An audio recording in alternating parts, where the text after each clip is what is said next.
Hi, I am Jazzie Carrington, and this is my show, What's Hot with Jazzie. I'm introducing you to the hottest, most innovative people around the nation, from pop culture entertainment to people making a difference in your community and mine, and everything in between. So let's get started with What's Hot with Jazzie. Hi everyone, thank you for tuning in to What's Hot with Jazzie. I'm your host, Jazzie Carrington, and I have an amazing guest with me today. She is the creator of Build Her Life Coaching and also Sister Talk. And today we're gonna do a little sister talk right here, she and I, on What's Hot with Jazzie. So sit back and relax, because What's Hot with Jazzie welcomes Tina Bailey. Hi everyone, welcome back to What's Hot with Jazzie. And I am sitting here today with the creator of Build Her Life Coaching and Sister Talk. And we're gonna do a little sister talk for you today. Miss Tina Bailey. Hey, Jazz. Hi, Miss Tina. How are you, dear? I am doing wonderful. I am so excited to have you on the show today. So we're gonna really get down to it. We're gonna do some real talk. All right, sounds good to me. So Tina, first of all, I want everyone to know about you. I do know you're also an author as well, and you wrote a book called God Deliver Me From Me, Removing the Obstacles That Keep Us Stuck. I want to talk about this a little bit first, because this to me is about more so about moving forward, not being stuck in the past. Exactly. And I think sometimes a lot of us struggle with that. And can you just tell me a little bit what made you write this book here? Well, that is the second book. The first book, What You're Hiding Is Hindering Your Blessings, was actually journal entries. They were not supposed to be a book at all. Really? It was just me trying to figure out what was going on with me. Wow. And it was talking about, and I realized that I had been wearing a mask. And I had been walking around with that mask on. And after I realized that, it was like, okay, now what? And I decided to write God Deliver Me From Me, because I realized that there was three things that was really holding me back and keeping that mask on. The first one was fear, comfort, and control. Now let's talk about that, because you talk about fear, and I think that's a big one. A big word to me, fear. I think a lot of us deal with fear. A lot of times fear is holding us back. Yes. And what may be some things where we have to push through to go forward, and we're afraid of that. So let me ask you a question though. What do you think now today, and this is gonna probably sound like a crazy question, is people's biggest fear, that from your observation and being a life coach and coaching people and helping them go forward, what do you think is one of their biggest fears? I think there's two things. Okay. One is there's a fear of failure. Yes. Many times people they fear failure because they have been told so often they can't do it. And what people need to realize is that people that tell you you can't do it is because they're looking at it from their perspective of what they're capable of doing. The second one is fear of success. Wow. Sometimes it's just a matter of you are afraid that if you do it right, then that's what they're always going to expect of you. Yes. Well, one of the other things I want to talk about, because Valentine's Day is around the corner. Yes, it is. And I know that now, we're getting into this thing now where it seems like people have all these different conceptions of relationships. And one of the things that I want to ask you, do you feel sometimes as women as a whole that we're holding ourselves back from having fulfilling, successful relationships? I do not think that we hold ourselves back. I think that we are so consistent with judging ourselves and comparing ourselves to others. And we're looking for what they have instead of what we really desire. Wow. So it's not so much holding ourselves back, it's comparing ourselves to others. Wow.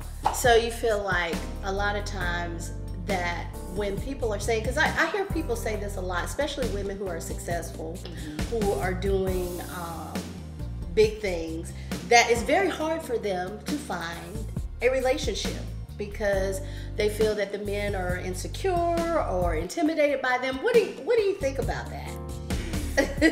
So in all honesty, yes. I can understand and I can see it. However, I have to be honest, and I think that is, we as women, we use that as an excuse. I do not believe that we should add up or make ourselves or scale ourselves down because of what we think someone is going to believe about us. And the truth of the matter is, you attract what you are, not what you want. So if you want a secure brother, be secure in yourself. Wow. That's kind of deep. That's some real talk. And that's what we do. But also, I know you do have a blog on your website. I do. And one of the things that stood out to me, because you talk about a lot of different little subjects on your website, but the F word. Yes. And that was a big one for me, because the F word means forgiveness. Yes. Forgiving. Yes.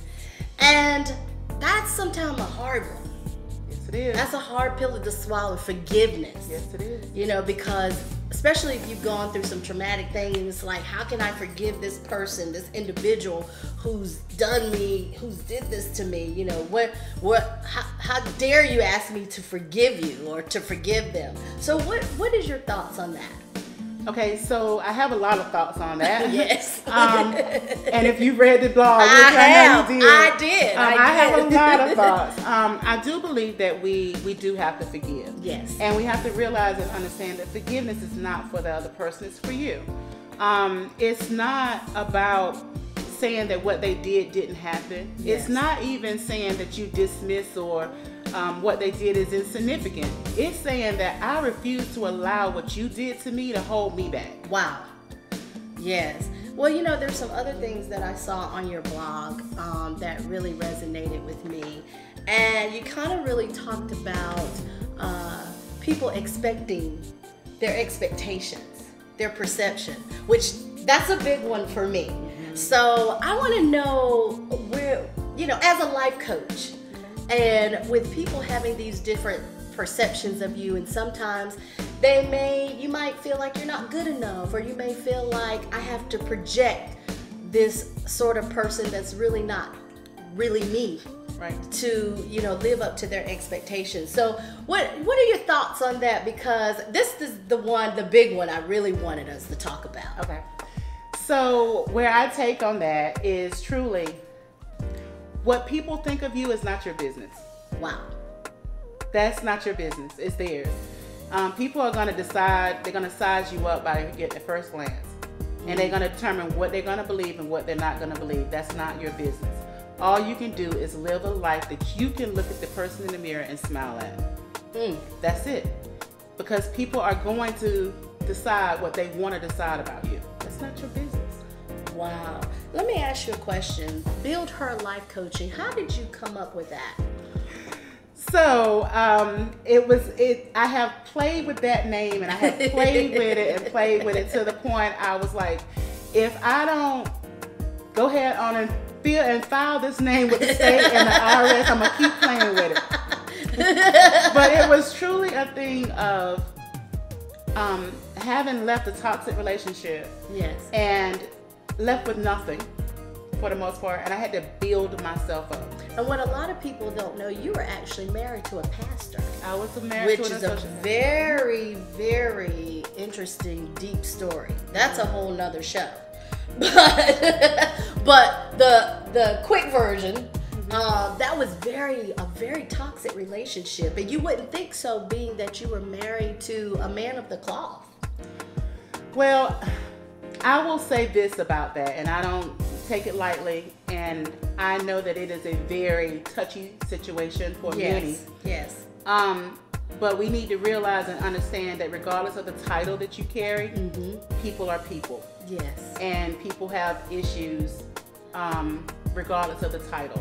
Yes. And one of the things that I will definitely say is, and I try really hard, and I don't do victim blaming, and I especially don't do it against myself anymore. I used to. Yes. We have to be very careful and realize and understand that people, you teach people how to treat you. I taught him to treat me like that. Wow. I accepted the behavior. Wow. I I was afraid to do and say anything until I made up in my mind that enough was enough, and I stood up. Well, this brings me to your book. What you're hiding is hindering your blessings. Yeah. Can you sum this up for me a little bit? This book, I've read a little bit of this, and oh my God, this is one of those things. Once you start reading it, it's like you really get drawn in. So, can you just kind of sum up this book and why you wrote this book? So, like I said, it was actually journal entries. It wasn't supposed to be a book. And one of my girlfriends saw it, and she was like, Tina, other people need to hear this. Wow. But it was really about, I had this thing, I was a people pleaser. You know, I don't like to do titles, but it was truly a thing of, I was codependent, I was a people pleaser, and I really wanted everyone to like me. Wow. And one of the things that I say in that book that stands out to everyone is the fact that you don't have to be perfect in this imperfect world. I thought I did. love that. You don't have to be perfect in this imperfect world. Wow. That's a very powerful statement. Yeah. That really is. Well, Tina, I have enjoyed you, but while we sum this all up, as a life coach, what is some advice for some people out here right now who are trying to start over or who are trying to take their life in another direction? What is some advice that you can give them right now, starting from where they are right now? The first thing I would do is I would tell them is to ask them, when did you stop believing in yourself? Wow. Because that's where it starts. You have to believe in yourself. Nothing else will matter until you believe that things can change. The second thing I would ask them is, whatever situation you're in, what is it serving you? What are you getting out of it? People only stay in a situation because it's serving something for them and giving them something. The third thing I would say is, when do you want to change? Oh, when do you want to change? Well, I know that you and I are doing some sister talk, but you actually do have a meetup group, and you also have a group of women that come together on Facebook. So if people want to be a part of this sister talk, how can they do that? They can do one of two things. Yes. One of them is Sister Talk with Tina, and that's on Facebook. The other one is Sister Talk, and that's the meetup group. Okay. The meetup group is a face-to-face group, and we meet every third Saturday. Okay. Right here in Raleigh. Right here in Raleigh. Every third Saturday. Every third Saturday. And what time do you meet up? 10 to 12. And also, if you want to see Tina's blog, because you have a fabulous blog on your website. Thank you. And also, if people want to buy these great, amazing reads, where can they go to get your books? They can go to either Amazon, Barnes & Nobles, or they are available at Walmart. Wow. And they can actually get them off my website, or they can see me personally if they know me. And what's your website? It's TinaBaileyOnline.com. All right. Well, you heard it right here from Tina Bailey. Tina, I want to thank you so much with sitting down with me and us doing our own sister talk. Yes. I have really enjoyed our conversation.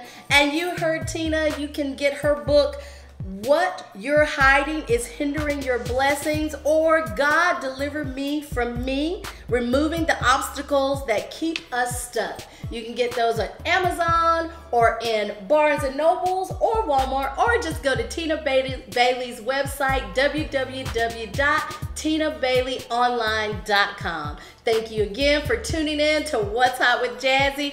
I'm your host, Jazzie Carrington, and I'm out.